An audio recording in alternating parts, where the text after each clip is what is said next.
My new book, What This Comedian Said Will Shock You, is out in 2 days, May 21st.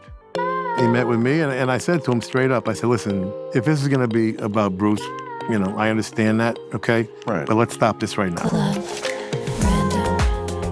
Who's going to know about this stuff? You think they're not going to be playing Born to Run in 100 years? Oh, please. I hope you're right. Since I'm not sure, I have no sense of time. Really? But since I saw you, was it more than a year ago? Maybe it was. Breakfast at the Polo Lounge? When we breakfast, we had eggs at 1 in the afternoon. More than a year ago, you think? Oh, yes, I would say 3. Oh. Okay. Then yes. I mean, Soulfire was just out. Oh, all right. What year was that? That's 2017. No. It was after that. The Summer of Sorcery was 2019. Maybe it was my second album. I do. It's funny what your mind remembers. Yeah. I remember, well, probably because I play it all the time. It's a great album, Soulfire. Oh, thank you. Soulfire. I mean, the title track is great. What's that ballad you sing? The City... City Weeps at Night. Weeps Tonight. That's a great... real doo-wop. You have real chops. As far as like singing, I don't think people know that. I mean, that is a song that you'd never hear in the E Street Band.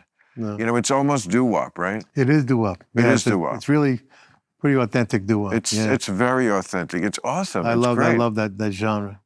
Yeah, which is really a lost genre, you know. Billy Joel did... Yes, yeah. You know. Yeah. Big hits. Yes. You know, Uptown Girl.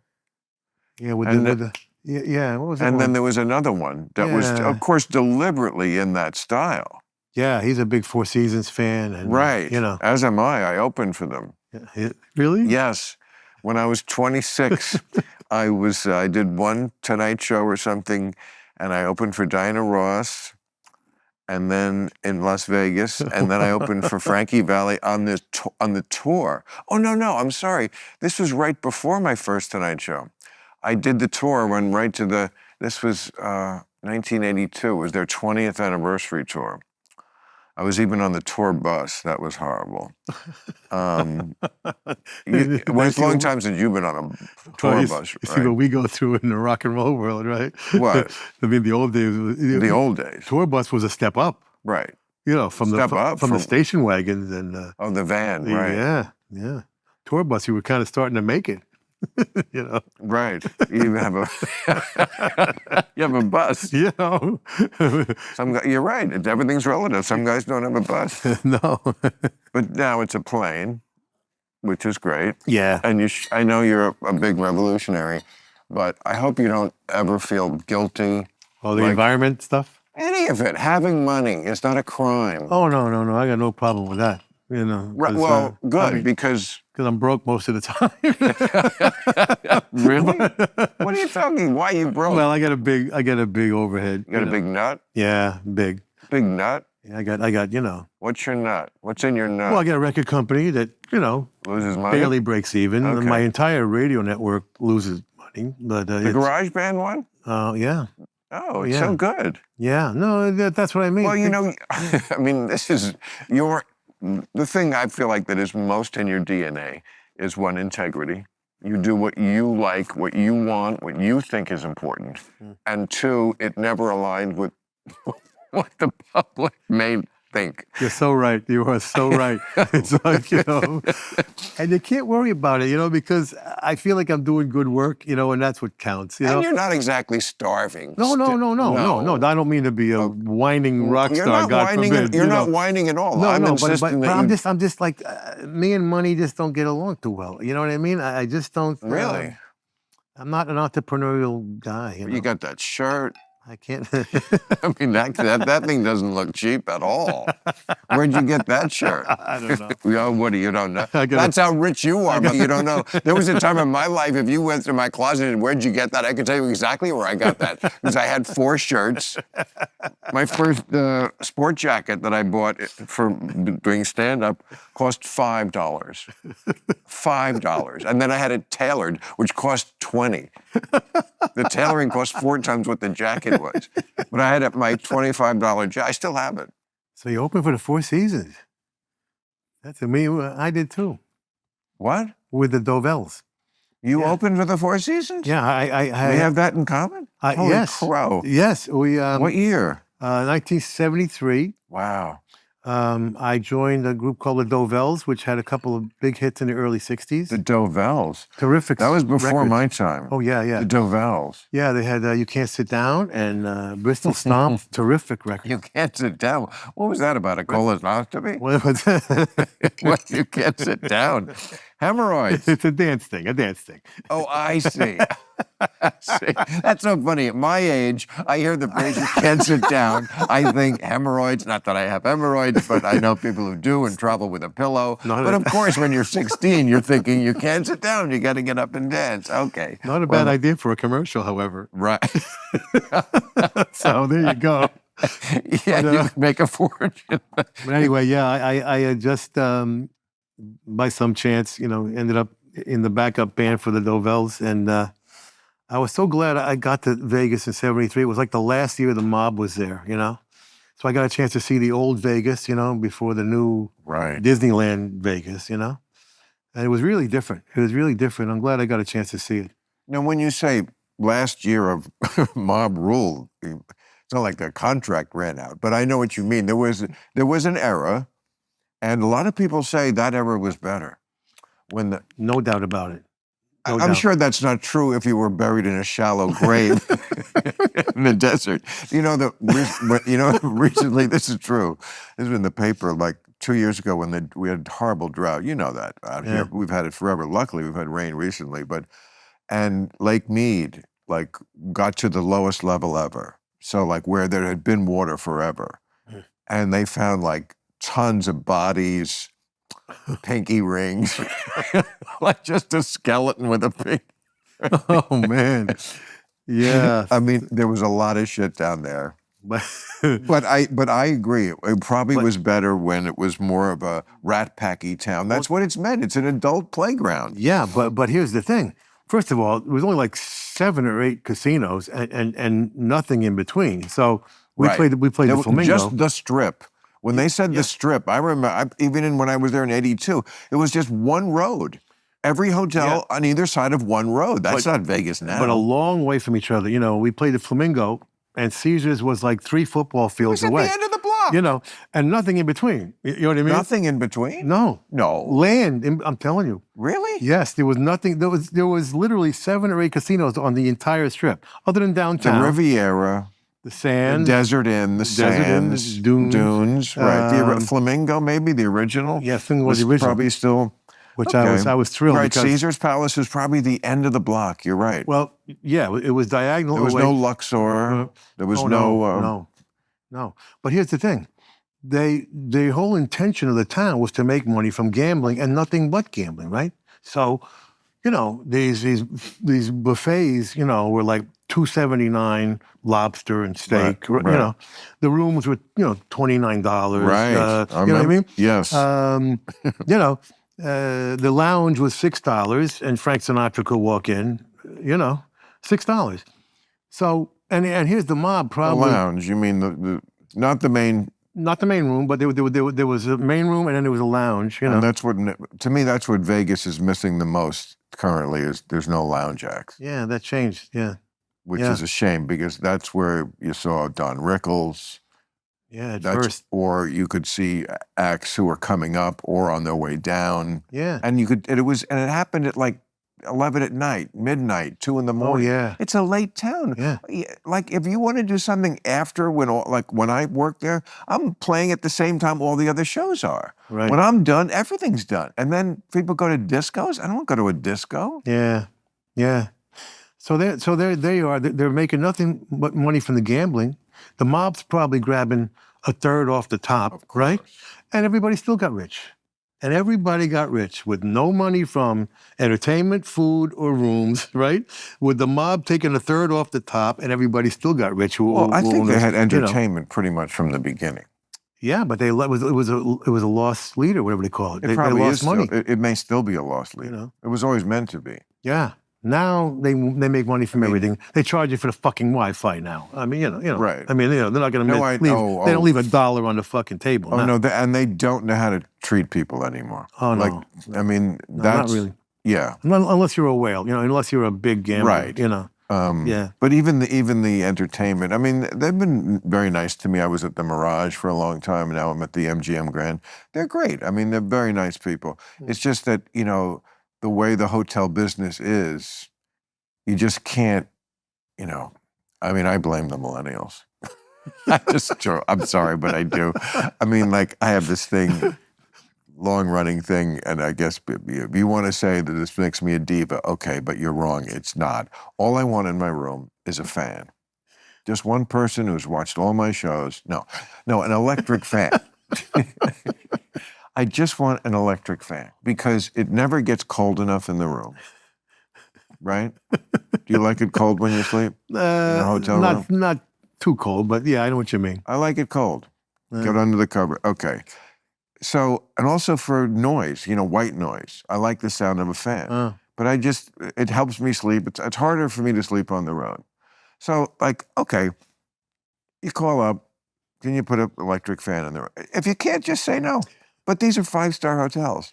Of course we can. Of course, for Mr. Maher, whatever. What else can we, it's like nothing. Just a fan, water. Again, I don't think this makes me a giant diva. And again, if you can't do it, just say so. But they say so, and then you get there. It just seems impossible for a simple message to be transferred for more than one or two people. Yeah, I hear you. And I feel like this has great repercussions for our country in general. Because if they can't get a fan in my room, I can kind of see why they can't close the border if they want to. Just, whatever it is. The direct correlation. I do. I just think people just can't fucking do anything anymore. Well, I think you're right. I mean, part of the problem, of course, is just they got bigger and bigger and bigger, right? Until now there's 3,000-4,000 rooms, whatever they are. That's it. Of course. So what are you going to do with that? Plus, since COVID, nobody wants to work, so they're having trouble finding workers. All the hotels that we tour always had 24-hour room service, not anymore. Right. They can't find people to work. So partly that, partly the bigness, and partly the corporatization of everything. Yes. Where nobody gives a shit. One more thing that Frank Sinatra, I really feel, had going for him that got him great service. The threat of violence. And I feel that is what's missing in R. We don't have enough threat of violence so that they're like, oh, the fan? We put 3 fans in that room. No, they know I'm not going to do anything to them. So it was better when Vegas ran it. That's all I'm saying. A little threat of violence is not the worst thing in the world when you're running a government. You're not wrong. I mean, why do we have police? I mean, what is that? And military, threat of violence. Yeah. Like if you get out of line too much, we allow a monopoly on violence. You're allowed, there are people who go into the army because they're like, yeah, I'm allowed to shoot somebody. Yeah. And cops, I mean, some of them certainly enjoy authority, shall we say, too much. Well, they sometimes enjoy authority. Now, keep in mind, I hold the biggest police fundraiser in the country. I am a big supporter of the police. That. I know you are. And a critic. And they deserve it. And I'm an independent law and order liberal, which, that's how I describe myself. That's great. And in New York, we have the opposite problem going on, where the police have their hands tied behind their backs and they can't arrest anybody anymore, Right. Exactly. And they're going crazy, We have 5 people, I think, thrown on the subway tracks in the past week or two, Right. 2 people in my neighborhood punching women in the face, Right. The no bail thing was big for a minute, You can punch a cop in the face and be back on the street the next day. It is amazing, the recidivism. The number of, I read these stats many times, like a third of all the like smash and grab type of stuff or like petty robberies are like by the same 600 people who just keep being put back out there to do it. Some of them have done it dozens and dozens, I think maybe even 100 times. Insane. And this law that you can steal anything under $1,000 and it's okay? Right. Who comes up with these fucking things? I'm so glad you're saying this because I feel like I'm always in this position where I'm having to explain to people, okay, I'm still the liberal I always was, but this kind of woke shit, if I can use that word, this is not liberalism. Liberalism was never about, yeah, let's legalize crime. Yeah, I mean, it began with the privatization of prisons, which is the most insane concept ever. Right. And that's and that's more of a right-wing thing. You know, I mean, it's insane. Oh, That's yeah. a corporate thing. Yeah, That's a greed.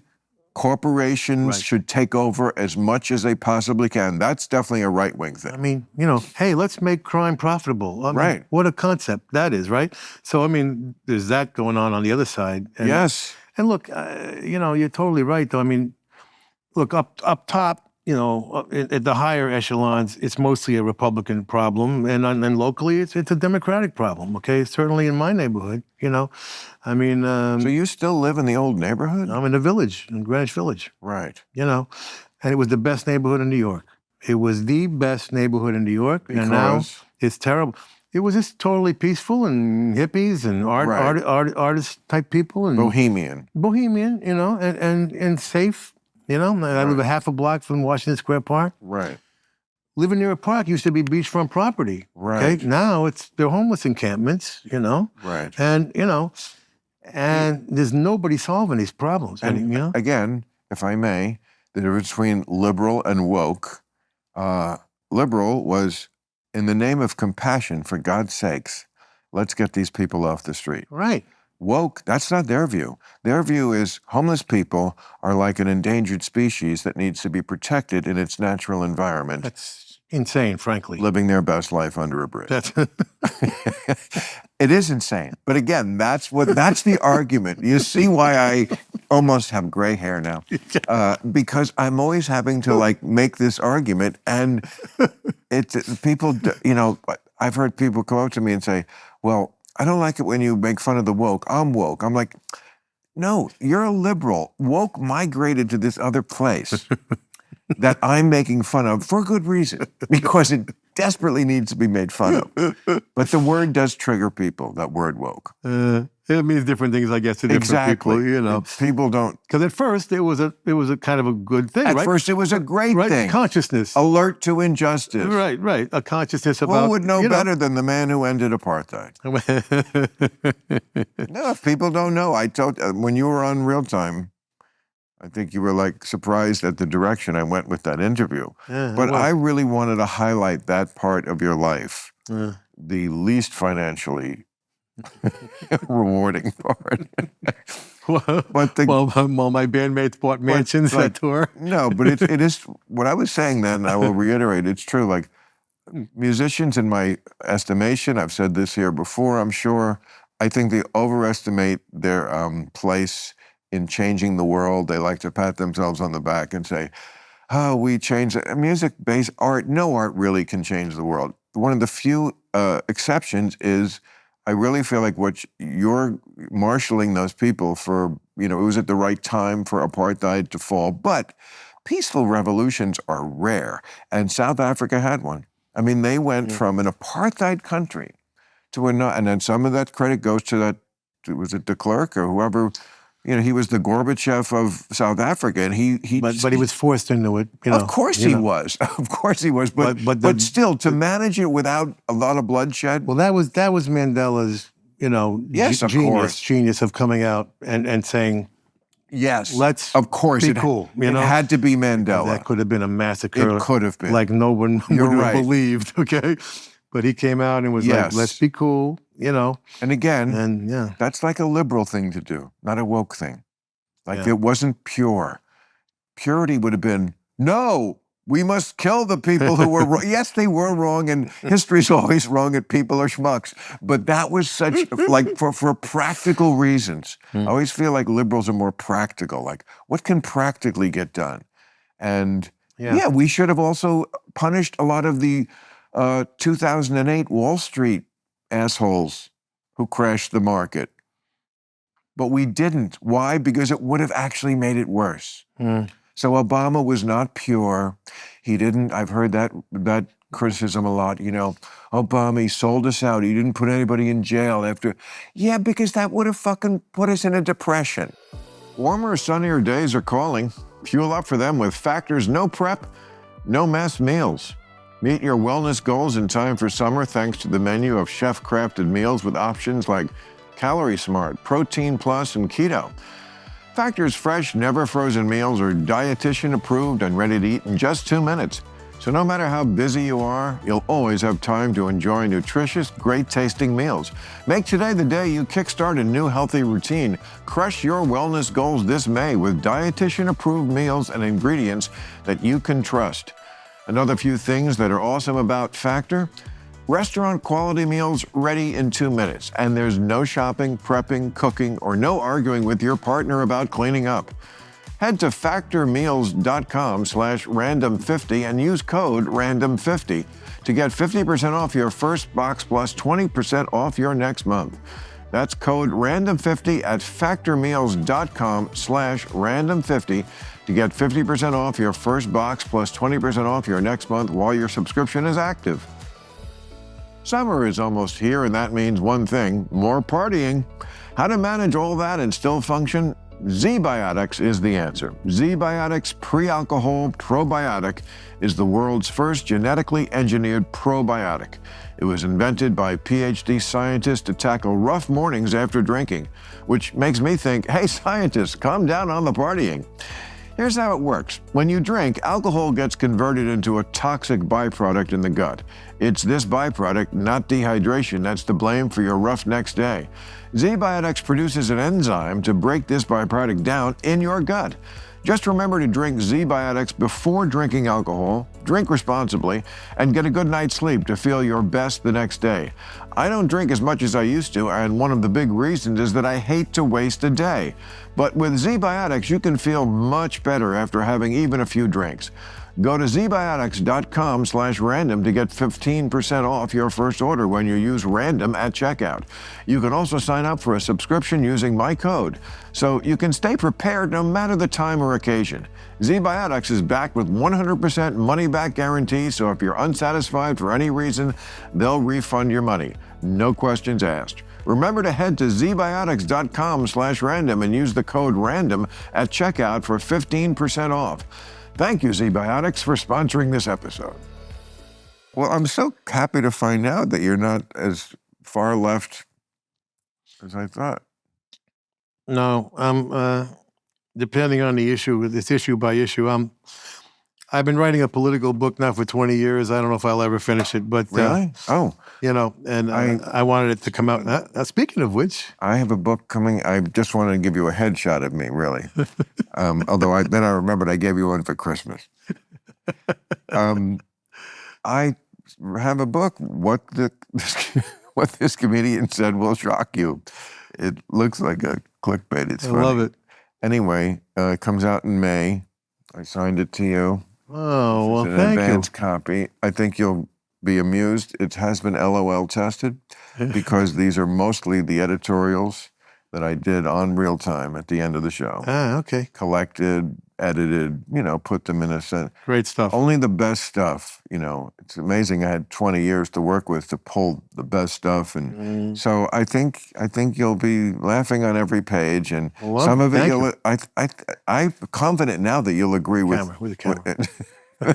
There's no cameras here. It's just us. Thank you. But I should sign mine to you. I don't know if please do. Did I do but that? Yeah, you did it, but you can do it again. Oh, okay.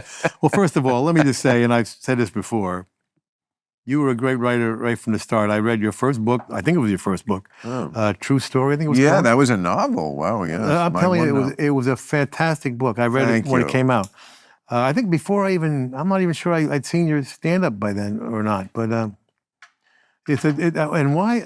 I think that's a movie. Why wasn't that ever a movie? It was. Right? We tried because you know why? Because that's just not my area of my forte. I've learned as the years go by certain lessons, and one is you're not really given that many multiple great things you're good at. So just be happy with the one or two you have. If you have two, that's a lot. Well, so I just don't think that getting something made into a movie, getting the script right, all the stuff that goes in, that's just not my forte. And I think the reason why is my mind works this way. Like, like this book is great because it's editorials I wrote, which is like me saying one thing, driving toward a point. Right. A script is the opposite. A script is like, I have to think about how 12 different characters think. It's not really, Well, but you wouldn't have to do it necessarily. In the right? book, it worked because I can do it as a novelist where you can explain everything at length. And it was based on all these guys I started with. It's about my early years in stand-up. Yeah. So, it was not hard to make composite characters. I mean, a lot of the dialogue is things we actually said to each other. Fucking believe that. comics. I believe that. So, but in general, that's just not my field. So that's why it never got made. But it would have been a great movie. But you don't have to make the movie. Somebody buys the rights and you approve the script. And I never got a script that I liked enough. And it's so funny, it's kind of full circle because one of the reasons I wrote the book was because I was so frustrated at watching how stand-up was portrayed. Like it's so hard to get it right. When you try to portray it, like when someone plays a comic in a movie, you can't and you can see that they just told the extras who are the audience, laugh at this, but it never reads like, oh, that really wouldn't get a laugh. So. Did you go for Mrs. Maisel at that show? I've never seen that one because I was afraid that I would watch it and think just that. It's pretty good, man. I think. Oh, I've heard it's great. I mean, you would know better. But does it show her doing stand-up? Oh, yeah. Okay. Yeah, and it looks like real stand-up. To my eyes, yeah. I mean, you would know better. It might be that. It might be, as a comedian, I'm especially attuned to it, so it's like fingernails on a blackboard. It's like, just the way if you see a musician in a movie, right? Yeah, it's never good. You're absolutely right. It's always phony. No matter how they try, it's pretty hard to pull that off. Right. But Lenny Bruce was in it for a while. That was exciting. He's a cameo, character, which is great to see him. And he was good. The guy who played Lenny Bruce. Really? Yes. Yeah, pretty good. I love it when people play famous people. I like impressions like that. Or even if it's not an impression, like just, I thought Shia LaBeouf was great as McEnroe. Did you ever see that movie? I didn't see that. Borg and McEnroe. Oh, yeah, they made a movie about like their rivalry and Shia LaBeouf was perfect to play John at that time of his life. I mean, must be kidding. You cannot be serious. And you know what? I love him. He's become such a great friend. He's such a great guy, and his wife Patty. I know, but he is still him. My friend, there was a party right here in this room. My friend, who was a high school tennis player, he goes up to John. He was so nervous to meet him. I was like, go ahead, just say hello. Look at this room. There's 12 people here. And he says, hey, I just want to say hi. I'm such a big fan. And, I was a tennis player in high school. And, I, of course, wasn't on your level. And John stops me and goes, of course you weren't on my level. I was #1 in the world. I love it when people get caught in the act of being themselves. I don't feel like they ever really captured you. I saw your 60 Minutes. Not bad. Congratulations. That's a big thing to get a 60 Minutes profile. Yeah. I had one in 1997 when the show was moving to ABC. Wow. Yeah. Cool. I think I'd be so afraid to look at it now. 1997, oh my God. Wow. What the fuck was I thinking and how did my hair look? Well, I was lucky because they did a good job, and but you never know how those are going to go. And they did an hour in Rome and an hour in New York, and got it down to like 13 minutes. It's amazing. Maybe it's just because I love you so much, but it always just bothers me that they put you. It always has to be something with Bruce Springsteen, who's great. I know he's your boyfriend, and I mean I'm a fan, a huge fan. But I just feel like that Soulfire record, that to me is as good as any Bruce Springsteen record. And Thank you, man. Thank you. No, but I have to be conscious of it. You know that. Because it's the same kind of sound. Obviously, you're incremental to that, or instrumental or something to that, that sound. Yeah, and we have the same influences and all that, and grew up in the same neighborhood. But it's something I got to be conscious of my whole life. And I said to them when they called me, because I was surprised they called me. And I was like, I first of all, I want to meet with the boss. Not some correspondent. So very The rare. boss, Bruce Springsteen. No, the boss of the boss of 60 Minutes. And But you'd see why I'd say that. That's his common moniker. You picked. So I found out the guy very, very rarely meets with anybody, but he met with me, and I said to him straight up, I said, listen, if this is going to be about Bruce, I understand that, okay? Right. But let's stop this right now, Great. okay? Because, Good for you. all right? And he said, no, we don't want Bruce to be in it, okay? Or nothing to do with him, right? So then I said, I gave him one more test. I said, all right, now if you're really serious, you'll come to Rome, okay? Because we're playing Rome, and it's a really cool audience. And I want you to, you can take a shot at the audience, but no E Street stuff. And they come to Rome. Okay, so now, of course, if you're a 60 Minutes producer, you want a trip to Rome. It's like, that's what you're like going to fight for the budget.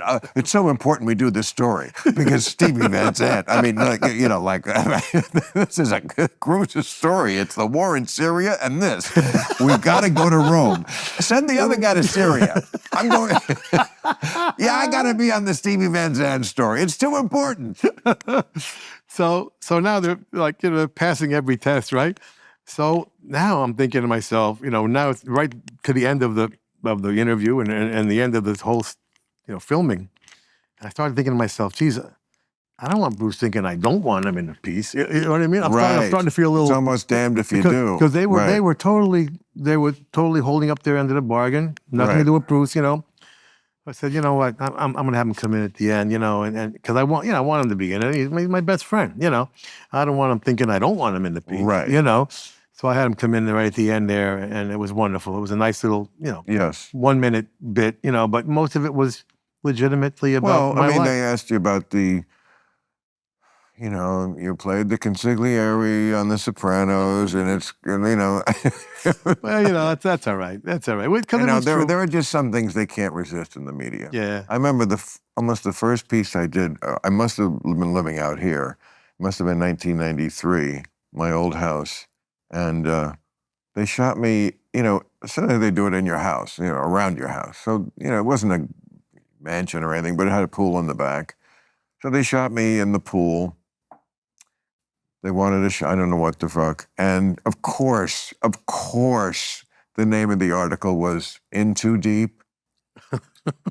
And I just knew that if I had been on a tree, which they might have made me do that too, the name of the article would have been Out on a Limb. And then they'll fit the article to the picture. Really? Was I in too deep? Jesus. They've been kind to you, the media. Pretty much. Oh, very. Yeah, I think so. You have a great reputation. I've never gotten a bad review on any record I've ever done. It's amazing, really. Also, it's kind of cooler to be not the front guy.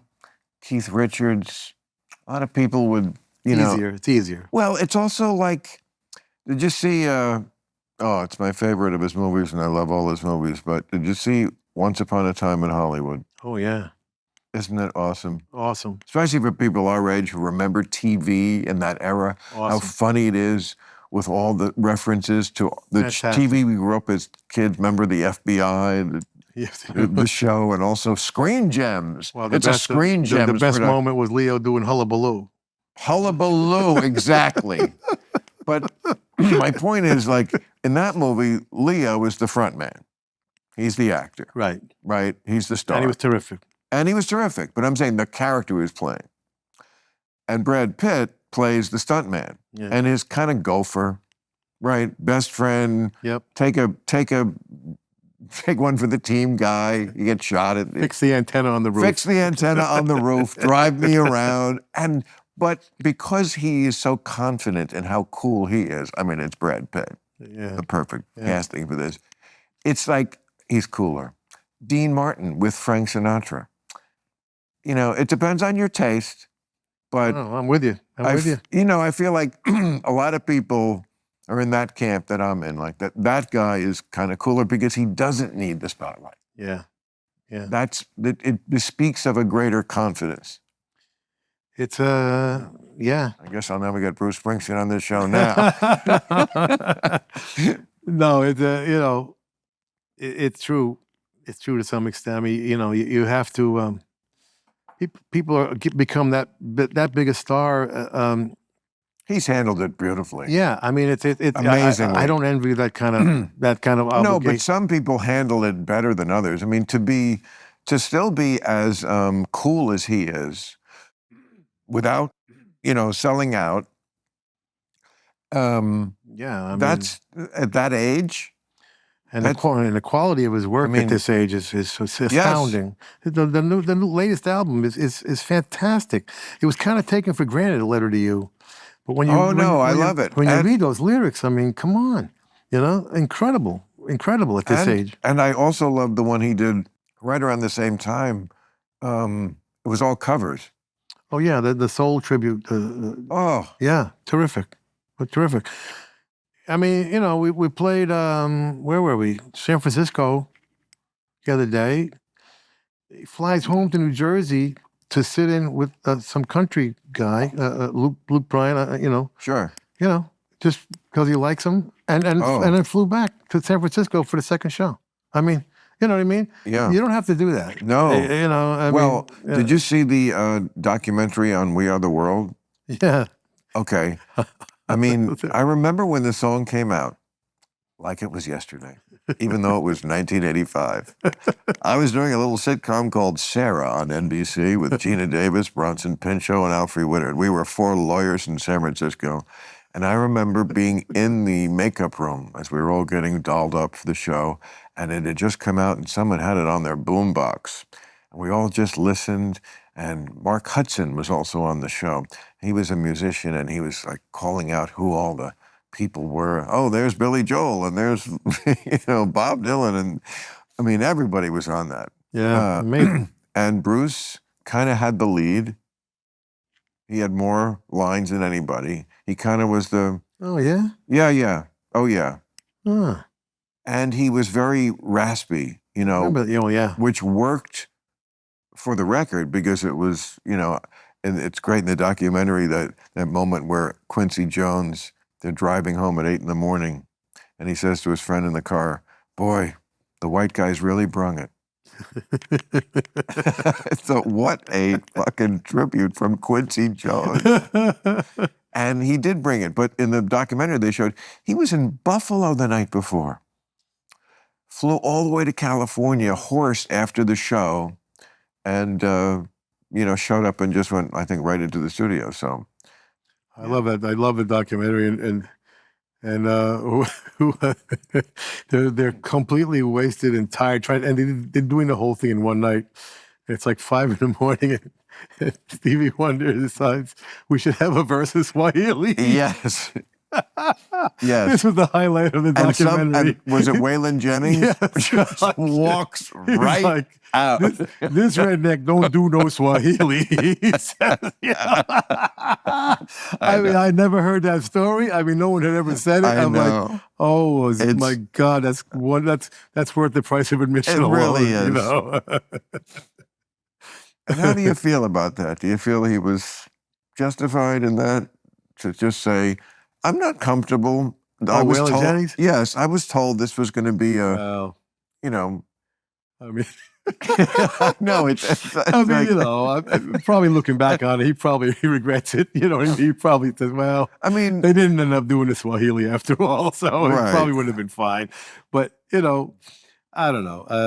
You can see both points of view. I'm not that familiar with Mr. Jennings' work, but I don't feel like when I listen to the song, and I still love it, I don't feel like I miss Waylon Jennings. Well, that's the thing, Like, you know what? This song would really be over the top to me if it had a little Waylon Jennings. Because I feel like Willie Nelson covers, I love his, "My burning stone to bread," or whatever the line is. The Outlaws, I mean, I started a whole radio station based on those guys, on Sirius Satellite. the outlaw, what they call the outlaws, Oh, okay. Waylon and Sure, Louis yeah. and Chris Christopherson Yeah. and Johnny Cash, and because country radio wasn't playing them anymore. What is liquid death?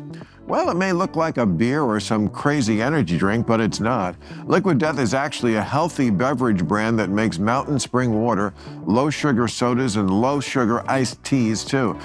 Maybe you saw a coworker drinking one in a morning meeting and thought it was a beer. Yes, everyone could use a beer to get through a boring work meeting, but Liquid Death is not that. But why would a healthy beverage be called Liquid Death? Because they're bringing death to single-use plastic bottles with their infinitely recyclable cans. Liquid Death also donates a portion of profits from every can sold to help kill plastic pollution. Aluminum is infinitely recyclable. Plastic is not. If plastic pollution isn't curbed, plastic will outweigh fish in the ocean by 2050. Your single-use plastic bottles are not recyclable. They just go into a landfill and slowly choke the planet. You can get free shipping of Liquid Death's mountain water, flavored sparkling, and iced tea 8-packs with Amazon Prime, or grab a can or a case at your local 7-Eleven, Target, Walmart, Whole Foods, or on Instacart. Go to liquiddeath.com/random to check out all their healthy, infinitely recyclable beverages and find your closest retailer. That's liquiddeath.com/random, liquiddeath.com/random. The famous Abraham Lincoln quote says, "Good things come to those who wait," but that's only part of the quote. The full quote is, "Good things come to those who wait, but only the things left by those who hustle."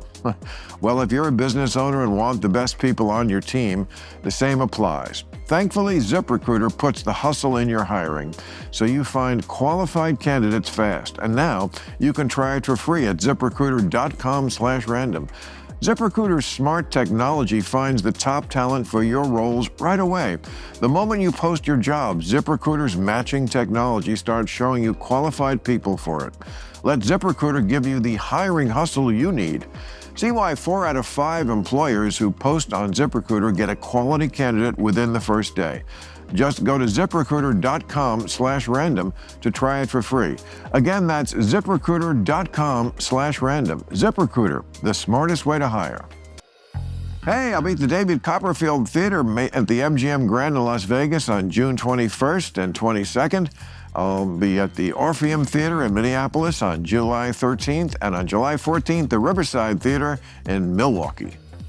85, that's right when you were doing your South Africa thing, right? Yes. You had quit the band? Yeah.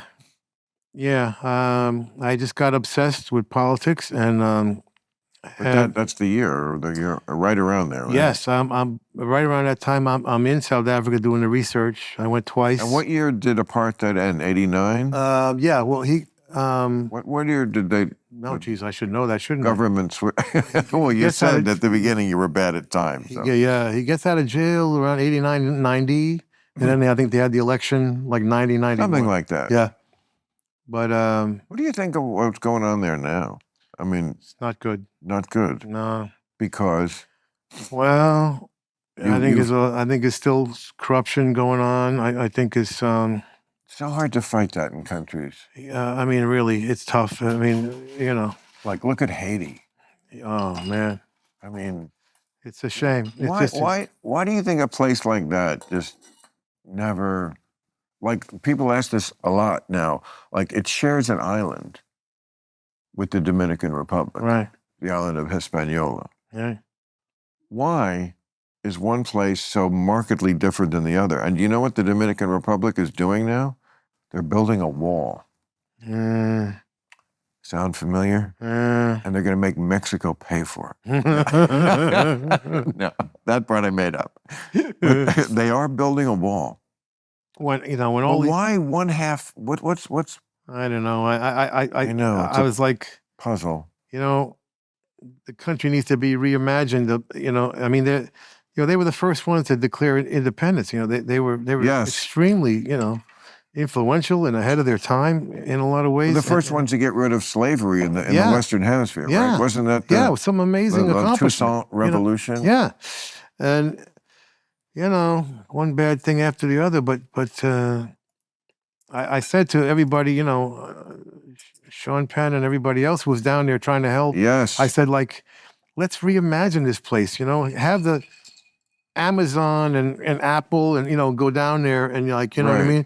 Put their companies down there or something like that where you know, you just have a workforce, you know, and can reimagine the neighborhoods here because there's no other way to save this and bring it back, you know? It just never stops. Well, it's gangs, isn't it? That gangs are too powerful. But all through now, it's all through Latin America, it seems like, you know? Were you ever in a gang? Huh? Were you ever in a gang? Oh, no. Not a crime gang. A band is kind of a gang. Yeah, well, that was the thing, you know. What? You know, that was the attraction for me. What was, you know, I wasn't interested in show business. I wasn't interested in the single person in the spotlight. Not at all, you know. It was until when the Beatles You're Brad came. Pitt. You're Dean Martin. Yeah. So when the Beatles came, Bud Abbott. Well, yeah. When the Beatles came, and we had never seen bands before. You know, there were no bands in America. You know, if you went to your high school dance, it was an instrumental group. You know, really? It might, yeah. So you didn't see people singing and playing, like the Ventures. Yeah, big. You know. What are the Ventures? Why do I know them? Hawaii 5-0. Walk Don't Run, Hawaii 5-0. They were in those days. There were a lot of instrumental hits on the charts. I always hated instrumentals on the radio. No, I actually liked that song. I mean, it was good, but like as a kid, you want singing. Yeah, you just do. Of course. I was always surprised. Remember, Time Is Tight.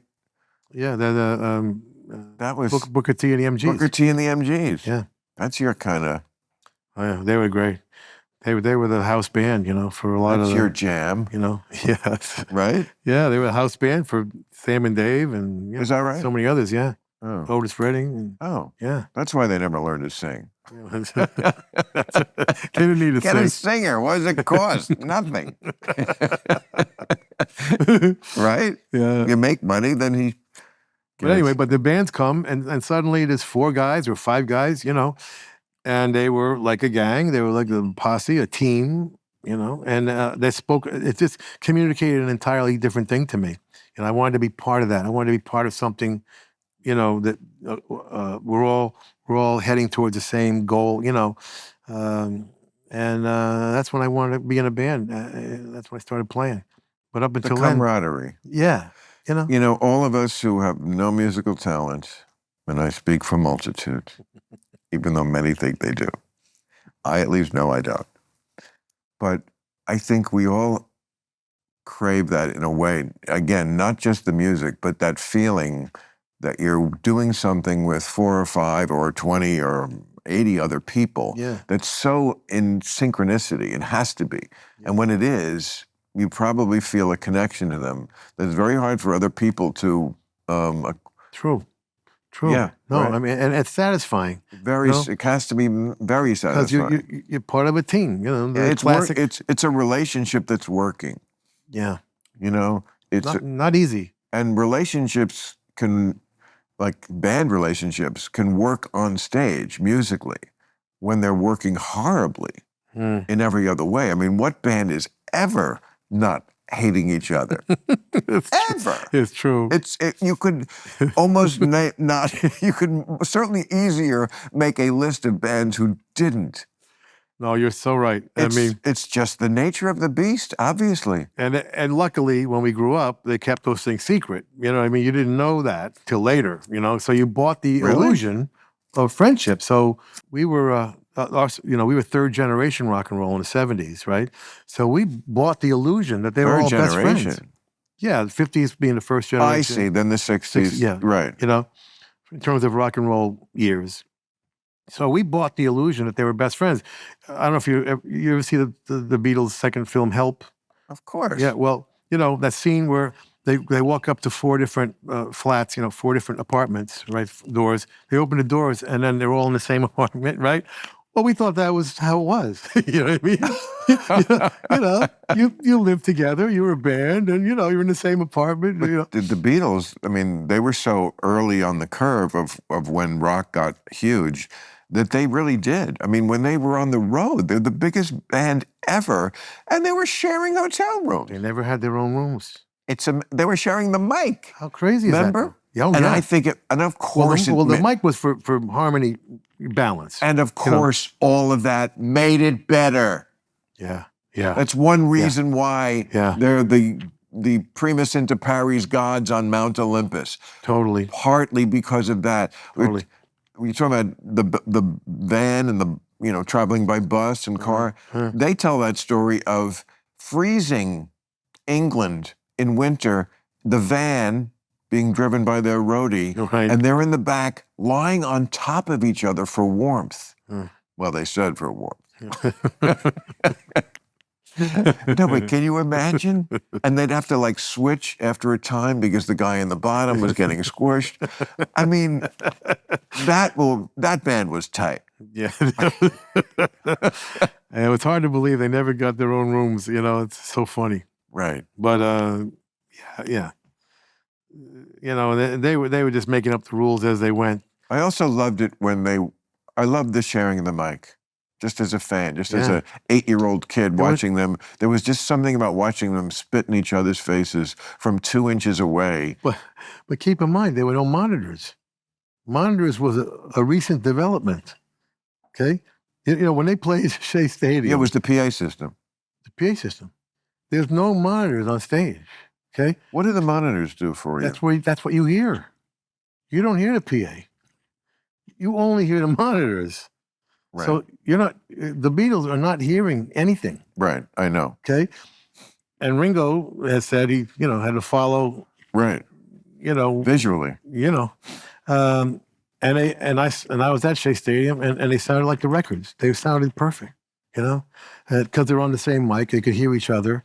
So the harmony was balanced and beautiful. And because they were lying on top of each other and they spent 8 hours a night on stage in Hamburg. That's right. They were forged in a way, I don't know if bands will ever be forged again. It's true. It's probably right to YouTube. Well, that's the problem, and I've talked about this many times. A lot of speeches after speech. You can't skip that bar band stage, man. Don't skip it. It's such an important stage. And these days, you can learn your instrument and make your own record at home and put it right out on the internet, man. But you're skipping that most important stage of interacting with an audience, interacting with a band, seeing what effect those songs have on an audience, all of that. It's like doing stand-up without an audience. Are you saying Justin Bieber isn't hard? Because didn't he go right from grade school to ushers? Wasn't he ushered into show business? Or am I getting that? Well, somebody adopted him, and then certain genres work better than others. Okay, straight to the online business, But rock and roll isn't one of them. Okay, rock and roll is more like stand-up. Do you ever collab with any? Not a collaborator. Any of the kids? No, come on. You know what? That is not the worst idea anybody ever had. Any of you kids listening out there, you would be a very cool, out-of-the-box collab. Oh, any of these kids today. You can't. You never know. But You're saying you're not waiting for it. Well, I'm telling you, it would be cool. But you can emphasize certain common ground. The craft is craft, man. There's lots of cool acts out there who I think are great. You wouldn't collab with Post Malone or. Oh, I'm glad with anybody. Call me tonight. I'm not busy. No, I'd be happy. The weekend? I'd be happy to do that. That would be awesome. I'd be happy to collaborate with anybody. But I just don't think of it. You know what I mean? I don't reach out to them. Bring the soul fire to Justin Bieber. Could use a little. I'm right here. I mean, look at this guy. What are you, 70, and you got hair on your chest? It's completely black. What the fuck is that? I don't know. I can tell you don't dye it. No. That's pretty great No. at your age. I guess I never thought about that. Because in my mind, I'm still 25. That's probably why. That's probably why you kind of, I mean, we all age, obviously, but you basically look the same, like some people, they just have a very different look, and some people are just like, oh, it's their look, that's the brand I've gotten used to. Yeah, it's a little rougher around the edges, I mean, but that's as good as you can do as we go through life. Yeah. I mean, Mick Jagger's about to go on tour. Gotta love it. You gotta love it. He's 80, right? Yeah. To do the kind of show he does at 80? Come on. That generation and the whole baby boom generation are just completely changing the concept of time and chronological time. I mean, when I grew up, I didn't know nobody was over 65 or I didn't know anybody in their 70s. I mean, the grandparents were, half of them were in homes in their 60s, They were dead, yeah. Yeah, we're dead. I mean, yeah. I know a dozen people in their 80s who are on stage working, and the whole British invasion is turning 80. This Pete Townsend, right? He's all of them, right? They're all going to turn 80. I mean, these are, my heroes growing up, and but you can't. They're still out there. You can't go on forever. I mean that. Well, so eventually it'll end, I guess. But I don't look forward to that day. I tell you, because in movies, I mean, Clint Eastwood, I thought went as far as you possibly could, credibly, because first of all, I'm a giant fan. I just love his movies. I think he's a great filmmaker. Of course, yeah. And as an actor, also, I think very underrated. I think he should have gotten an Oscar for In the Line of Fire. Did you ever see that one? That's a good one, yeah. Such a great movie. Yeah. Wolfgang Petersen's. Anyway. But very late. He's making great movies. Great movies. I mean, the one with Morgan Freeman, I think it did win. It might have won Movie of the Year. The Western. Oh, jeez. Oh, talk about Unforgiven? Yeah. That was 1992. It was? You don't know time. Oh. Jesus Christ. Wow. With Gene Hackman? 92? 1992. Oh. That's the most recent. Made like 50 movies since then. That's the most recent Clint Eastwood I think I've seen. You didn't see Gran Torino? No. Oh, you are in for such a treat. Yeah? Gran Torino. He was maybe 75 when he did that one. How long ago was that? Oh, like 15 years. I mean, he did one like last year when he was 90. And I was like, okay, for all you've given me in the past, I'll let it go. But come on, man. It's done. It's over, huh? I mean, you can be a director until you're 150, I guess. But, I just feel like, yes, there is a limit to everything. We are only human, but. I just love the fact that Rolling Stones are still out there, man, because, that makes us the new guys on the block. Like you have a show tomorrow night, right? Yeah. So, okay, so what is your routine? I mean, is there any difference in prep? No. No, when you were 23? No? No, in fact, I do more now because I do the meet and greet before the show. You have a meet and greet? Oh, hundreds tomorrow. Hundreds of people. Hundreds. And what, they paid an extra? Oh no, that's a different meet and greet. I also do that for my foundation. Oh, I see. This is for charity. This is just friends. This is just friends? Yeah. And you do it before the show? Yeah. Because you want to get out of there after? Well, yeah, I have a certain philosophy about this, and everybody's different. But when I'm off that stage at the end of the show, the office is closed. Right. Okay? Right. Now I'm like, no, I know. I'm done. Do you do an Elvis exit? Like where you just go right from the building? Sometimes. Really? Yeah. Like before but usually just to beat the traffic, Right. You don't want to. It's horrible to get caught in your own traffic. Yeah. So most of the time we do that. I mean, not horrible compared to so many things in life. Not bad compared to the station wagon, and the van. Right. We can keep things in perspective here. Exactly. But yeah, tomorrow will be L.A., New York, London. And these are all, I mean, this is almost... But every city, I will do a meet and greet for the foundation. Right. Well, that's... And I raise, I bet you do. I'll raise $3 million this year. Who wouldn't want to? Who wouldn't want to get this close to you? Yeah, we just charge more for the ticket, Right. and shake your hand, take a picture. I understand. You know. Oh yes. But it's like $3 million. You know, for the foundation.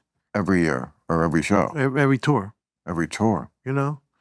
Now some people do it for their own profits, and right. that's fine. You know, I mean, I don't want to mention any names. Right. But they all do it. You know, not all, but many. Many. I mean, there is what they call gold circle. Yeah. I've been offered these things. Yeah. To me, I'd have to be a lot poorer before I went for this. And you're right, I could do it for a foundation or something, but I'm not as good as you. I'm just like, Well, not everybody likes to do the meet and greet before the show. You know, they have a routine, like you were saying. Right. Some people have to meditate and do all these things. You know, I'm like, right. I'd rather give my actual money. It's so funny. When I was younger, if they asked me to do a charity, I always do it, and very often it was tough because charity audiences are the worst, certainly for me, because I'm politically incorrect, and charity is like the most politically correct atmosphere. Because it's a charity, and we're like, we're good people doing a good thing, and it's a good night, and just so like it was always painful to me, and I got to a certain point in my career where I was like, whatever it is, don't make me perform for those people. I'll give you the money. Whatever money you think I would have raised by being there, I'll just give you the money, and not have to face this fucking oil painting of an audience that I could never possibly do well in front of. I mean, and these people who should love me, like I did ones for, animal charities. I mean, that's my cause. PETA, I love them. And I'm with you. They get the lion's share of my charity, and that's where my, whatever. Some people love babies, I love animals. Okay. Yeah. But I perform before audiences there, and it's like, it's just, come on. You should. I know we're good people for a good cause, but you got to loosen up a little, You just. Well, that's why. Who was it? It was probably you, and among others, I think Seinfeld, or we just stopped going to colleges at a certain point, right? Similar. All of us. I actually quote. I did a piece on it once. Maybe you're remembering, and I quoted him. It was him, Chris Rock, and Larry the Cable Guy had all at about the same time announced they weren't playing colleges anymore. I had given them up long ago. Because I remember saying, a Jew, a black guy, and a redneck walk into a college campus and they can't wait to get the fuck out of there. But it's true, like when Jerry Seinfeld, Chris Rock, and Larry the Cable Guy all find it intolerable, maybe it's you. And it is. I mean, college is where humor goes to die. These fucking kids, these Hamas-supporting morons who go to these elite colleges, the mouth of the river from which all the woke nonsense flows down from. Yes. It's kind of an early woke thing in the extreme sense that you were talking about, right? Maybe started in those colleges, right? Colleges is absolutely where it is. That early woke philosophy. Well, because academics, they very often live in this, I mean, that's where we get the term ivory tower, where everything is theoretical because they're in the classroom, and they're very often left-leaning. I mean, they're almost all left-leaning from the beginning, and then they're like partial to theoretical stuff. I mean, communism, which is still fairly popular, even though, on that kind of far, far left, because first of all, the younger ones, they don't study history, so they don't really get it that, we tried it. It's actually way worse than what we have, way worse, and makes more people more miserable and is way more oppressive. If oppression is your thing, you do not want to live in a communist country. I mean, you know that. Well, yeah, and again, the different forms of it, but because I spent a lot of time with the Italian Communist Party, which is very different than Soviet Union or China, or whatever what they used to be, But most of the time, people don't actually learn the definition of these words anymore. They just kind of like adopt them. But the Italians got over their flirtation with communism. I mean, Yeah, for good reason. But it was in its political philosophy, and I'm not here to defend it other than to say, as a political philosophy, it had nothing to do with the dictatorship of the proletariat did not mean dictatorship. You know what I mean? It was misinterpreted and turned into this fascist, basically a fascist on the other side of the spectrum. But the idea of communism, this idea of everybody sharing things, was not altogether. It's in and of itself a bad thing. It was just turned into a very bad thing. It was everywhere it was used. It's not a bad idea. It's a bad idea to take it seriously as a model for how you could govern any place, because people are selfish. Exactly, and you right. have to take advantage of that selfishness, which is what capitalism does. As bad as capitalism is, it's still better than any other thing because we've tried all the others. And True. All you have to do, if you don't believe that, is watch that movie, The Lives of Others. The German movie, it was won Best Foreign Film like 10 years ago, something like that. Oh, you should see that. The Lives of Others. It's genius. It's about East Germany, when it was communist, and just how, and this is factual, I mean, they reflect it in the movie and the story, but 2 out of the 3 people of the citizens were reporting on the other one. I mean, you just don't want to live in that country, or a country where you can't get rich. People have to think, I could be next. I might win the big check next time. They just do. It creates energy, and look, this country has a lot wrong with it, but one of the things we still have going for it that I know when I talk to anybody who's young or foreign is they still feel, well, this is a place where you can, reinvent yourself every day and maybe make a fortune, and there's not a lot to hold you back if you're willing to really have something new and work hard. And, True. A lot of countries don't have that. No. They stop you. No, it's true. Absolutely true. We could just, a couple little fixes would make a big difference, man. I mean, some kind of, right, a billionaire tax, I would start with, you know what I mean? I mean, right. when you start sending ships to Mars, maybe you're making a little too much money. You know what I mean? Well, I mean, it's something to consider. That's why I always compare capitalism to a raging river. Like, you wouldn't want to reverse the flow of the river because that's communism. It's not going to work. Right. But you want to harness that power as it goes in the direction it's meant to go to, towards selfishness, because we are. But you do need dams and locks on the river, because otherwise you do wind up with, we're going to have a trillionaire at some point. Trillion. And that... And the disparity, the disparity of wealth, this is not... At top levels, it's insane, because I've read pieces where people proved that even if you tried and you were up 24 hours a day, you couldn't spend all that money. You couldn't spend $200 billion. No. It's really hard. Unless you're building a ship to Mars, Right. And right. spending too much on Twitter and then killing it. Well, Elon legitimately believes, and this is an opinion I don't share, but deserves respect, I think. He legitimately believes that we need to be a 2-planet species because we're going to fuck it up here. And I agree, we do look like we're going to fuck it up here, but we've always looked like we're going to fuck it up here. My argument always has been, knowing what I know about Mars, which is, I'm not what an astrophysicist knows, but I do know there are basic facts, like it has no fucking air, and it's 200 below zero, and there are dust storms that last for 6 months, and you would have to live underground because the radiation. That's what I know about Mars. So my point is, and no room service. How bad would we have to fuck up Earth where it was worse than that? And it was like, if it was worse than that, I just call it a day. But I'm not going to Mars. No, I mean, that's nuts. I'm But sorry. he's sincere about Nutty. it. And he's It's nutty. probably right. We probably will need a side piece planet Well, because we're going to fuck this one up so bad. And that if you think the human race should continue, some people don't. I don't care. well, I'm... I really don't. Do you? What would it be? Yeah. Would it be horrible? It hasn't gone well.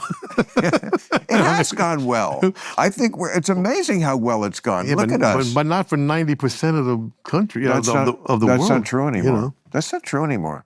The amount of progress we have made in the 21st century about what they called extreme poverty, like people who live on $1 a day, people who, there was a time when 1 billion people defecated in the street.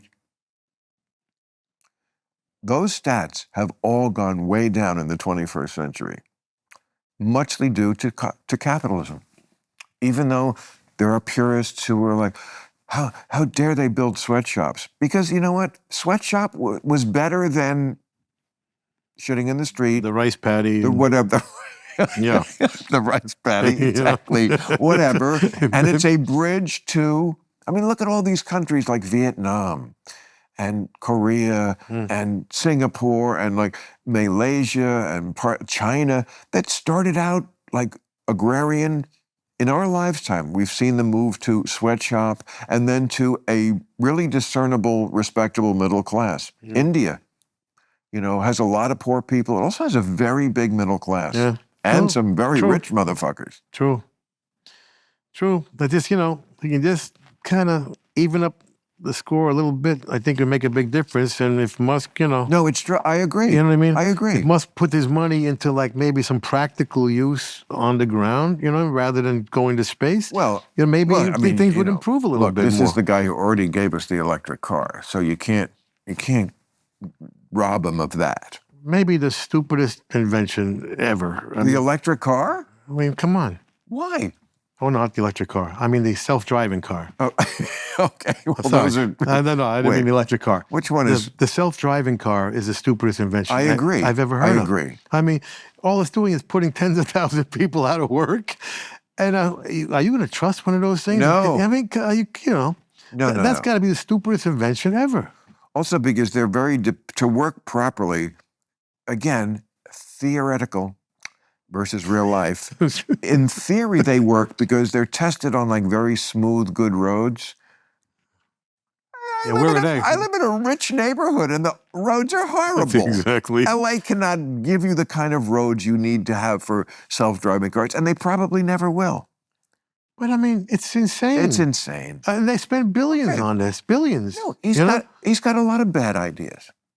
He's got a lot of great ideas and a lot of bad ideas. Put a lot of bad people back on Twitter. A lot of bad people. Well, you think people should be banned from free speech? Well, I'm kind of with the Germans on the Nazis. I got to tell you the truth, okay? I've just about had it with this First Amendment stuff, okay, at this point. I'm like, Now, that's not very liberal. No, I'm issue by issue. But I'm telling you right now, Nazis are a special class of people in my mind. They definitely are. But then you think they just disappear. That's the problem. No. Like, wouldn't you rather know what they're saying? No, I know. And you have a good point. And where do you? But if you own the thing, do you have to let them in? I don't know. We're at a dangerous point right now. Are you optimistic?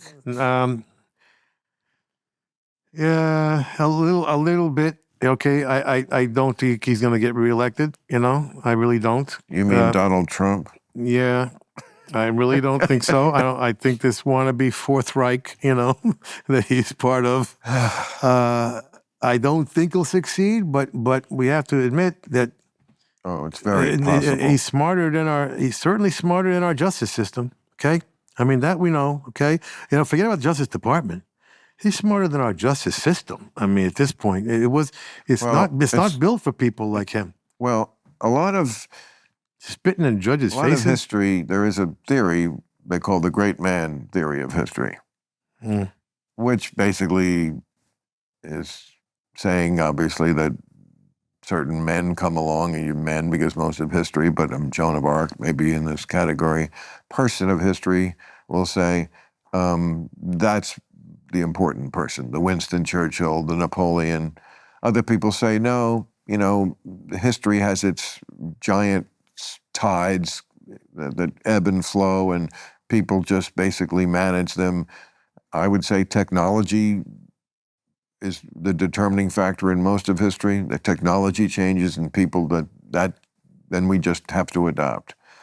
But in the great man theory, what were you talking about? I forget a minute ago why I started this whole conversation. Well, the Trump, the Oh no, I was the great man theory.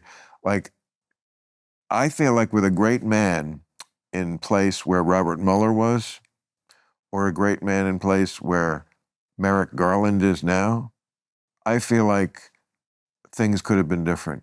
I feel like a great person in those jobs, I feel like Mueller blew it. I'm with you. I did a whole thing on it once. I'm with you. And I feel like Merrick Garland blew it again. Here we are, almost 4 years after the election's right around the corner, and nothing has still come to trial. I got to blame that at somebody. I got to say I'm with you. I'm with you. I don't blame the bad guys. I blame the good guys. What do you mean? We're the tough good guys. You can't blame the bad guys for being bad. That's what they do. Okay? You know what I mean? You know what I mean? Who would know that better than, you know what I mean? Who was your character? You were Silvio Dante. Silvio, right. I blame the good guys. I don't blame the RNC for the problems we have. I blame the DNC, Do you have any acting things coming up? You like to be an actor, too. I know. I want to get back on TV, but I'm stuck in, we postpone a lot of shows, so this whole year now we'll be making that up. Yeah. So the tour is just starting? Restarted, yes. For how many now? We will do 52 shows, I think. In how long? The rest of the year. The rest of the year. You get a month off here, a month off there, but mostly the rest of the year. Do you ever do you don't do 2 nights in a row? Never. That's good. No, it's very civilized at this point. I mean, very. It's wonderful. It couldn't be more civilized. I mean, sometimes 2 days, a lot of times 2 days off in between shows. So you always feel fresh. Yeah, and at this point, it takes a day or two to heal. Right. You want like playing a football game. Yeah. Your voice. And it's very physical. Yeah, I mean, it is with Bruce. With Bruce, it is because you're standing up for 3 hours. That alone. The show is still 3 hours long. Yeah, just under. Yeah. That's a long. Yeah, that's a lot. That's a lot of. Your fingers must hurt. Well, that's what I mean. Do they? We're in good shape. No, once you're in shape, it's okay. Really? But that's what I mean. If you have 2 days off in between, but just mentally, what amazes me, how you guys can remember all the lyrics, all the chords. Well, I have to tell you, I don't mean to blow our cover here, but there are teleprompters now. Of course. Yeah, but a lot of bands still don't have them. But what about the notes? Well, do you ever on my teleprompter, it's chords and lyrics. Just go full hog and get a fucking hologram. Well, that's next. That's next. I saw the Avatar show. I saw the ABBA Avatar show. It's quite remarkable. Wait, the what? There's an ABBA Avatar show in London. Oh. They're showing what the future is going to be. It's going to be avatars. And what does it look like? Amazingly good. It looks like ABBA. Yeah, it really does. And that's going to be the future of this. But because you can't tell it's a image. No, I mean, maybe if you were in the first row, but we were 20 rows back, and it looked very good. Like as if you would not even know it was not ABBA. Pretty close. Wow. Yeah. And for the Renaissance period of music, which ended, that stuff that's not being replaced ever again is going to live forever, I think, as avatars. What is the Renaissance period? Well, I consider basically the 50s, 60s into the 70s as a Renaissance period, where the greatest art being made was also the most commercial. But that's not what Renaissance means. Renaissance means rebirth. A Renaissance has to do with something from way back when. The Renaissance is, Art. but it's taking reborn. the ideas of stuff from antiquity, which were dormant in the Middle Ages. That's Well, but shrink the time now, the chronological time, to the 50s being the Renaissance, okay. all right? The 60s becomes the Renaissance, where the best art, the greatest art was also the most commercial. That's a Renaissance. That's how I define a Renaissance, all right? And that's not being replaced. It diminished every decade since, in terms of the quality level. And that's stuff. Well, of course, the kids would just say, "That's in your opinion, Grandpa." I don't think they would argue with that. Oh, I do think so. I don't know. I think every generation. Look, I don't get a lot of what the young kids listen to music, but that's what my father said. I agree. I think I agree with you. That's what our father said. Only we're right. But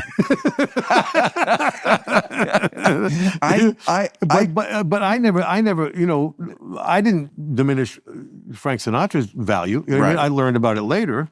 I didn't like it at the time when I was growing up, but I certainly love it now.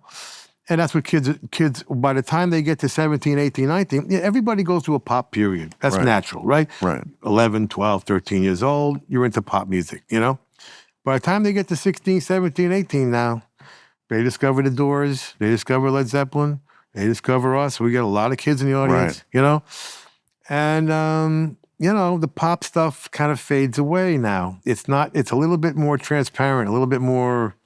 No. You know what I mean?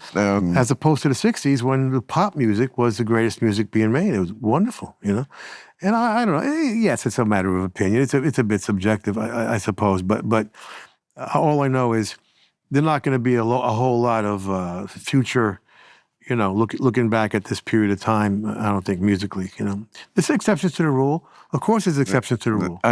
I'm pretty much exactly where you are on this, except that, I don't feel like there's anybody who is consistently putting out the just sheer number. I mean, I go by how many songs are in my iPod of yours. That's how and like, could I put together a great playlist of stuff from the last 10 years? Yeah, but it would be like, 2 from this person, 1 from this person. Right. Like, I could do it, but it's just, to me, there's so much more crap surrounding it. Now, when we were kids, there was crap too.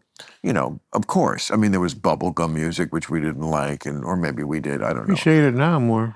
Bubblegum? But even bubblegum. Not yummy, yummy, yummy, I got love in my tummy. That was bubblegum music. No, but Sugar, Sugar, did you hear Wilson Pickett's version of it? Sugar, Sugar is not the worst. It's not my favorite, but I agree, it has potential. I mean, sometimes, You could do a funky version. He does of Sugar, Sugar? Fantastic. Really? It's fantastic. You got to get it. Wilson Pickett? Yeah, Wilson Pickett. But anyway, your point though is correct. Of course, of course there was lesser stuff, but we had pop, rock and roll pop hits. Well, there hasn't been a rock and roll pop hit in 20, 30 years. And also, here's the difference. Our stuff from that era is still heard all the time. Yeah. Commercials and movies. People know lots of songs from this late 60s especially, or 70s, 80s. Oh, but when you go back from we were kids, if you go back that same amount of years, exactly. 55, nobody knew anything from exactly 19. That's exactly 15. Right. That's exactly right. This music has really endured more. That's right. And that's why I think it's very important right now for the publishers or the writers or whoever it is to change the law, okay? Because you can record, if I record a song, you can record that same song without any permission. You have to give a little percentage of it, you have to pay a percentage of it, whatever, 9 cents a song, whatever it is. Right. But you can record the same song, right? That's not true in movies and film. You need a special license, okay? And right now, because the record industry is dead, okay, there's no more record sales other than Taylor Swift and Beyonce, right? And it all goes to Spotify. Well, that's the thing. There's no money, okay? But worse than that, you got a bunch of whatever 25-year-olds with a song list with a number next to it. So if you want to make a movie or a TV show, you ask for the song, they look at the number, and they charge you that number, which is always high because there's no other income, right? Right. Well, the problem is, I know right now 3 or 4 great documentaries that are not going to come out because they can't afford to license the songs, okay? And this is a real problem. And I think 10 years from now, 20 years from now, it's going to be a problem because all this music is going to die. If it's not promoted and heard like you're talking about, it's going to be like Motown who, Rolling Stones who. No, it's not. What do you... no, believe me when I say this. All right? When we started, music and movies was free. It was free. It was part of the, Marty Scorsese didn't even ask for permission to put Be My Baby in Mean Streets, okay? Because it was free, And people thought of it as promoting the records. No, Nobody's promoting the records anymore. But when our generation goes, who's going to know about this stuff? You think they're not going to be playing Born to Run in 100 years? Oh, please. I hope you're right. Oh, of course. But it would be helpful if they saw it in a movie where a lot of kids discover music, okay? You see it in a movie, you see it in a TV show. Stevie, things have come back on the charts from a song in Stranger Things. I hear you, bro, right? But I got to say, of all the problems in the world, I cannot put movies are going to be bereft of great songs like right at the top of the list. You hear me? No, it's not at the top of the list. Okay. But I'm just telling you right now, a lot of documentaries are not going to come out. And I just feel it shouldn't be a permission thing. It should be a percentage of the budget. You know what I mean? If your budget is $200 million, then 5 or 10% can go to music. Do you really but if it's a $10,000 documentary, you know what I mean? How much do you think documentaries have actually changed the world? Like actually changed? Getting back to my thing about you and apartheid, I really think you put an issue on the map. And then soon after, there was movement. It started a ball rolling that didn't stop till it was finished. I do find that very rare. And not to pick on documentaries. I mean, I made one, Religulous. It's a documentary, a comedy documentary, did very well about religion. And there are people who come up to me privately, when I'm out and say, I saw your movie and I'm an atheist now. But I don't feel like okay. Yes, I guess one drop in the ocean, here and there. That's all we can do. What else can we do? Well, I do feel like your apartheid thing was bigger than a drop in the ocean. I feel like it I got lucky, though. I got lucky, okay? No, the timing was right. Yeah. You stepped into a thing and you saw an issue and you laser focused on it. And that is really an anomaly because honestly, as W.H. Auden wrote once, art is small beer. He said, art never stopped one Jew from being shoved into the ovens. Well, if they see a documentary on the Holocaust, it might keep this Fourth Reich out of the White House. I don't think it will. I just don't think people. 1 vote, 2 votes, nothing. Yeah. I mean, come on. I don't know. How do you know it might make them vote for him? You just don't. These kids today, with the marching for Hamas and the crazy haircuts and the jeans. As I say, we drop them as stink bombs on Vietnam. Am I right, Stevie? Okay, we'll be back to Rock Chat. Let's do a show together. I should be on your radio show and do Rock Chat. Yeah. Because I know a lot about music. I'm sure you do. No, really, I do. People note that. I mean, just as a fan. It's very liberating to not have any musical talent because then you're just a fan, really. Yeah, well, absolutely. Anytime. Let's do something. Ask me. Well, I mean, we'll invent a new segment. You know what I mean? The Bill Maher, coolest songs according to Bill this week. Something. We could do something. Well, we could do a whole show on the iPod as opposed to modern streaming. Even though people are probably sick of me hearing me talk about how I still use the iPod, but I would like to have the time and space to make a full brief for the iPod, the old iPod, the one with the circle in the middle. What? Looks like the transistor radio. It looked like a you're right, it did. Did you have? I remember having a transistor radio at the beach on Long Beach Island. Oh, yeah. Do you know Long Beach Island? We used to. You're from Jersey, right? Yeah. You do. I know the area, yeah. Did you ever go there? Like, do you? Yeah. That's Jerry Blavitt territory, right? Down. What was that? Yeah. Famous Blavitt. DJ. Oh no. But isn't that near where you're? Asbury Park and it's that further. shit? No, it's further down. Of course it is, but not that much. What was it considered, like bougie to you guys? It was. Maybe it was a little more. No, it's 45 minutes or. Right, and I guess you had to. Well, see, there was a storm in 1962, a hurricane or something that blew the houses all the way from the ocean into the bay, across the island, and it was declared a disaster area. So my father swooped in 1964 when it was like a disaster area and bought a beach house for $18,000, a duplex.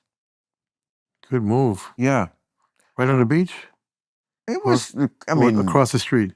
There was the beach and then the street started, which is barely paved. And there was one house and then we were the second house from the beach, yeah. I mean, you could be in the water if you ran in 90 seconds. Right. Right. Oh, So yeah. you're protected by the wall, right? There was like a wall, a stone wall. Oh, no?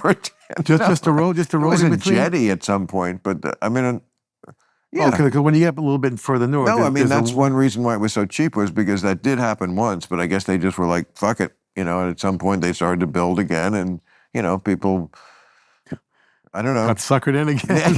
I mean, there's definitely no wall. I mean, how can you build a wall? You can't build a wall. No, up like Seabright and Long Branch, there's a stone wall in between the beach and the road.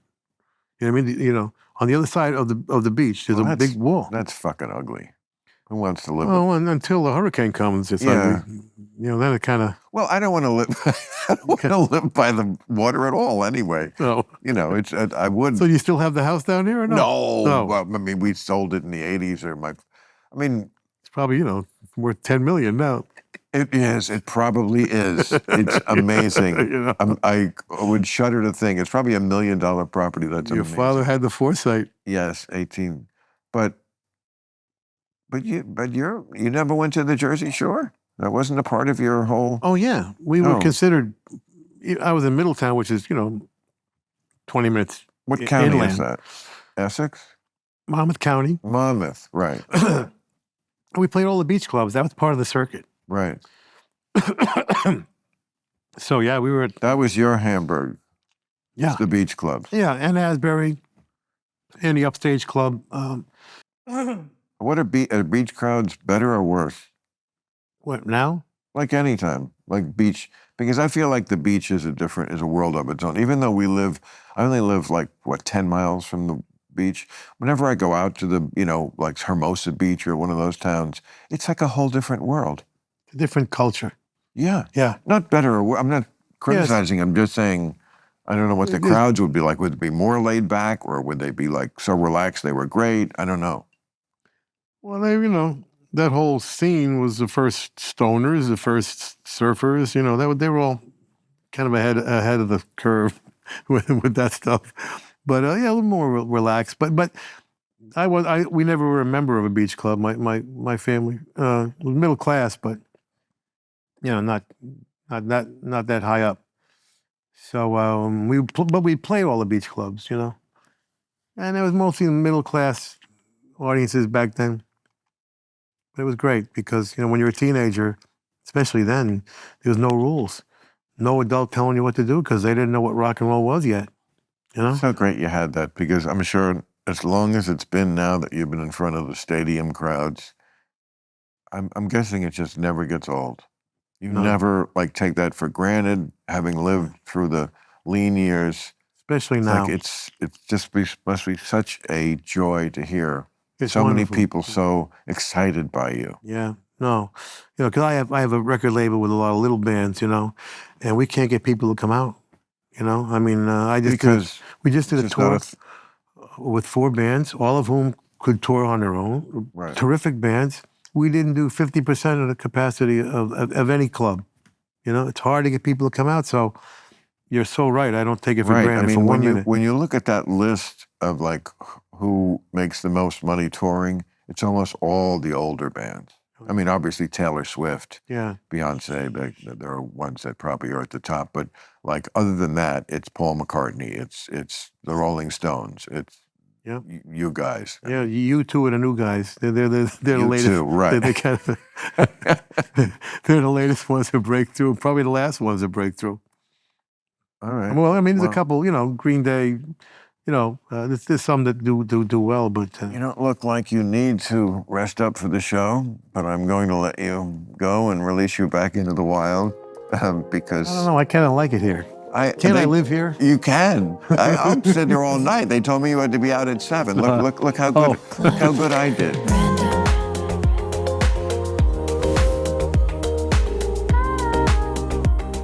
What is it with the drugs? You have such a good life. Why do you need drugs on top of it, huh? It's been so long, man. I don't even remember. Yeah, me too.